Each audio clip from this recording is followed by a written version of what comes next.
ಈಗ ಮೂರನೇ ತರಗತಿ ಐದೊಂದು ಗಿಫ್ಟು 3 ನೆಕ್ಸ್ಟ್ ಬಂದರು ಅಣ್ಣವರು ಎಲ್ರಿಗೂ ನಮಸ್ಕಾರ. ಈ ಮಕ್ಕಳಿಗೆ ತರಗತಿ ಶಿಕ್ಷಕಿಯಾಗಿ ನಂದು 2ನೇ ವರ್ಷ. ಎಷ್ಟು ಬೇಗ 2ನೇ ವರ್ಷ ಮುಗೀತು ಅಂತಾನೆ ಅನಿಸ್ತಾ ಇದೆ ನನಗೆ. ಅಷ್ಟು ಖುಷಿಯಾಗಿ ಕಳೆದಿದ್ದೀನಿ ಇವ್ರ ಜೊತೆ ಅಷ್ಟು ದಿನಗಳನ್ನು ಕೂಡ. ಅಷ್ಟು ಬೇಜಾರು ಮಾಡಿದ್ದಾರೆ, ಅಷ್ಟೇ ಖುಷಿನೂ ಕೊಟ್ಟಿದ್ದಾರೆ. ಗಲಾಟೆ ಮಾಡಿ ಅಕ್ಕಂಗೆ ತಲೆನೋವು ಬರ್ಸೋದು ಗೊತ್ತು ಇವರಿಗೆ. ಅದೇ ತರ ಗ್ರೀಟಿಂಗ್ಸ್ ಕಾರ್ಡ್ ಮಾಡಿ ಡಿಸೈನ್ ಆಗಿ ಬರೆದು ಸಾರಿ ಕೇಳೋದು ಗೊತ್ತು. ಅಷ್ಟು ಖುಷಿಯಾಗಿ ಎಲ್ಲಾ ಚಟುವಟಿಕೆಗಳಲ್ಲೂ ಇನ್ವಾಲ್ವ್ ಆಗ್ತಾರೆ.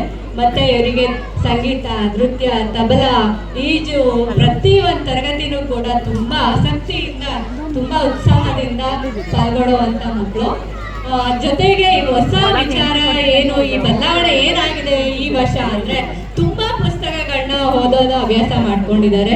ಆ ಪುಸ್ತಕಗಳನ್ನ ಅವರೇ ಸ್ವತಃ ಪ್ರತಿದಿನ ಬೆಳಿಗ್ಗೆ ಬಂದ ತಕ್ಷಣ ಒಬ್ಬೊಬ್ಬರಾಗಿ ಅವರು ಆ ದಿನ ಯಾವ ಪುಸ್ತಕನ ಓದಿದ್ದಾರೆ ಅದನ್ನ ಎಲ್ಲಾ ಸ್ನೇಹಿತರ ಜೊತೆ ವಿವರವಾಗಿ ಹಂಚ್ಕೊತಾ ಇದ್ದಾರೆ.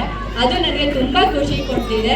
ಜೊತೆಗೆ ಆ ಪುಸ್ತಕಗಳನ್ನ ಓದೋದ್ರಿಂದ ಇವರಿಗೆ ಇಂಗ್ಲಿಷ್ ಮತ್ತೆ ಕನ್ನಡದಲ್ಲಿ ಪದ ಸಂಪತ್ತು ಕೂಡ ಹೆಚ್ಚಾಗಿದೆ.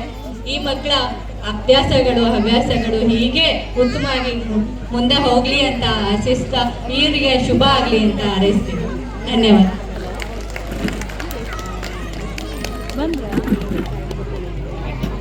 ಹೌದಾ, ಅಡಿತಾಗ ನಾನೇ ಆಡ್ಸಿದ್ದೀನಿ. ಇವರು ಅಕ್ಕ ಲೋಕಿ ಯಶೋ ಅವ್ರು ಕಾರ್ಡ್ ಕೊಡೋಕೆ ಬಂದಿದ್ದಂತೆ. ಯಾರನ್ನ ಇಲ್ಲಿದ್ದೀವಿ, ಇಲ್ಲಿ ಬಂದಿರಿ ಅಂತಂದೆ.